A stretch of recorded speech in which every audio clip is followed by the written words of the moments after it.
Get your motor running. Head out on the highway. Looking for adventure. And whatever comes our way. Hey everybody, it's me, John Gold. I decided to go out for a little scoot during the COVID-19 virus pandemic. The governor of Pennsylvania yesterday put out an order saying that everybody has to wear masks when they go out.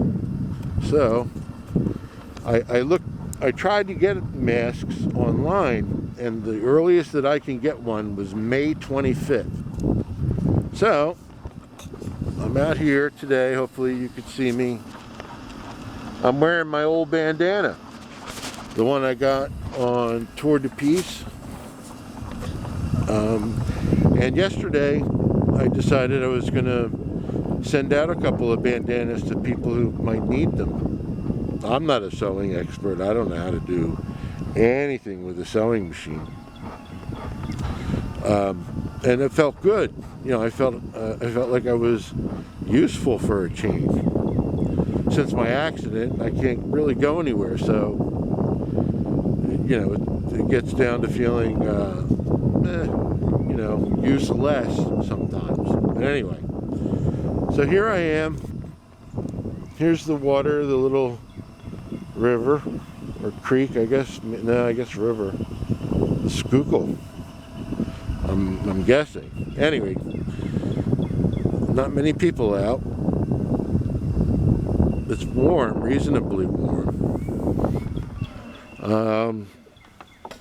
There were a couple things I wanted to talk about to try and make this little scoot through the park interesting. By the way, I feel like I'm breathing in carbon monoxide, and you know, I'm gonna pass out. Anyway, regarding the quote-unquote Chinese virus, something that Trump has said over and over and over again, something that Tucker Carlson has has done his absolute best to try and make people blame China over the virus. You know, and it's called collective punishment. And from the 1949 Geneva Conventions, it's considered a war crime.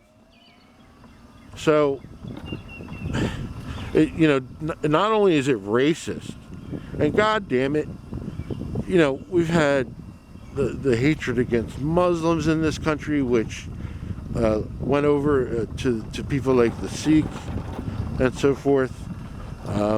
We had that for years, and it's still going on. Then we had absolute horseshit, bullshit, Russiagate. And I live in a neighborhood that has 70% Russians in it. And I felt bad for them as that was going on. And I would tell people, I'm sorry that this is going on. Now, it's on to China. You know, and at what point does it get to normal people, quote unquote, normal people? You know, white, Aryan-looking, normal people. Well, anyway, reminds me of that poem about, you know, first they came for this person, first they came for this person, then they went for that person, and in the end, I was all alone. Something that is very much concerning me is what will the post-COVID-19 world look like? And I grabbed that from the quote-unquote post-9/11 world. What will it look like? Will we have a massive, massive loss of civil liberties? Will we have people's police? You know, if you're in the event you're not wearing a mask or something to that effect, I have no freaking clue. You know, but what I've been doing is I've been going and looking back at past pandemics and what the response was to them. And in 1968, there was a pandemic. Many people got sick. Many people died. And I know that no one was practicing social distancing. Look at all of the protests having to do that were against the Vietnam War, that were against the draft. Look at all of the concerts and festivals that were taking place. Like, I know it's a year later, but Woodstock, of all things. Nobody gave a shit. Nobody did any of that. And to my knowledge, there were no loss of civil liberties because of the pandemic. There were no bailouts, to my knowledge, because of the pandemic. So, what the hell? Something stinks up to high heaven here. How you guys doing? Morning. Make sure you keep your social distance. You got it. So yeah, if we end up in a world that's absolutely ridiculous, we know that things have happened before where we didn't have to make things absolutely ridiculous. Another thing I want to talk about a little bit is accountability. Something after 9/11 we did not see. Instead, we saw people that should not have been rewarded and promoted. And I honestly, truly believe the reason that was done was because the minute you hold people accountable, they'll start to talk. What do you mean I didn't do my job? I tried to do my job, but it was so-and-so that blocked me from doing my job. And that's why I think things like that happen. Now for this, we know Trump obviously needs to be held accountable for a multitude of things. And it's not just Trump. Mickey Huff wrote a piece along with someone else for Counterpunch that pointed out it's not just about Trump. This is our system. This is what happens when, quote unquote, the richest country in the world doesn't prepare for things that have happened before in this country. Because George Carlin said they don't care about you at all, at all, at all. It's about profit and so forth. So I hope, and I do not want what Adam Schiff is calling for, a 9/11 type commission. I do not want that. That commission was absolutely corrupt and compromised from beginning to end. People should be arrested and frog walked into squad cars and taken to police and tried before a jury of their peers for, putting people at risk, which, just like 9/11 and lying to the 9/11 first responders about the air being safe to breathe and the water being safe to drink, not only 9/11 first responders, but New Yorkers, it's no different. When you put people at risk, that's second-degree murder, part of the definition of second-degree murder. So arrest them. The reason you hold people accountable is that so the next person, doesn't do the same things. But a government that is not held accountable, as we have seen over the years, is an extremely dangerous government. Now, the wars. The wars that are, they're taking advantage of this situation in so many ways. The bailouts, which went more than $2 trillion. From what I saw, it was up to $14 trillion.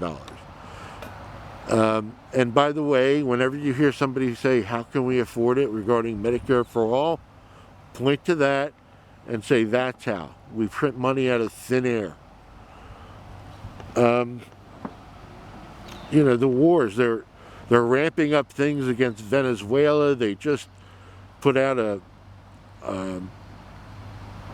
warrant for his arrest, for Nicolas Maduro's arrest, for drug trafficking and so forth. But there are countries like Colombia that supply way more drugs. And I think Colombia is a friend of the U.S., an ally of the U.S., so imagine that. The sanctions against Iran.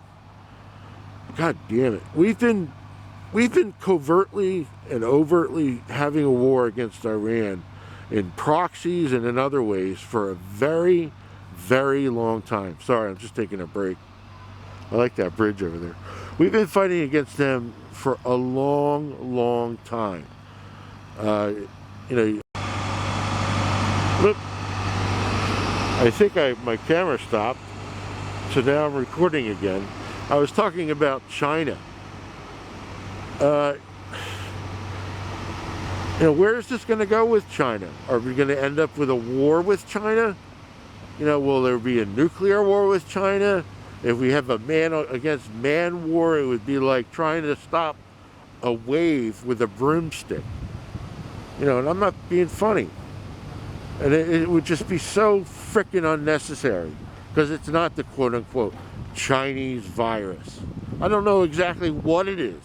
Read Whitney Webb's latest article about it, and I'll try to provide it in the description below. Anyway, I hope people are taking the pandemic seriously as far as trying to keep healthy and so forth. Just remember that fear-mongering is fear-mongering, no matter how you look at it. And I understand it's a scary situation, but our media is notoriously known for fear-mongering, so keep that in mind. Try to keep calm, do things you enjoy doing. Consider yourselves lucky if you have people around you. And remember, when everything is said and done, this country, this entire situation cannot be the norm. Or whatever civil liberties we lose, whatever wars are fought in the name of this virus, and so on. It just cannot happen. So please remember that, keep it in mind. All right, everybody. I got really not much more to say, but I hope everyone is happy and healthy. And if you're not, make sure if you need food or stuff, look towards the food banks or Meals on Wheels, and, do what you can. All right. Peace out, everybody.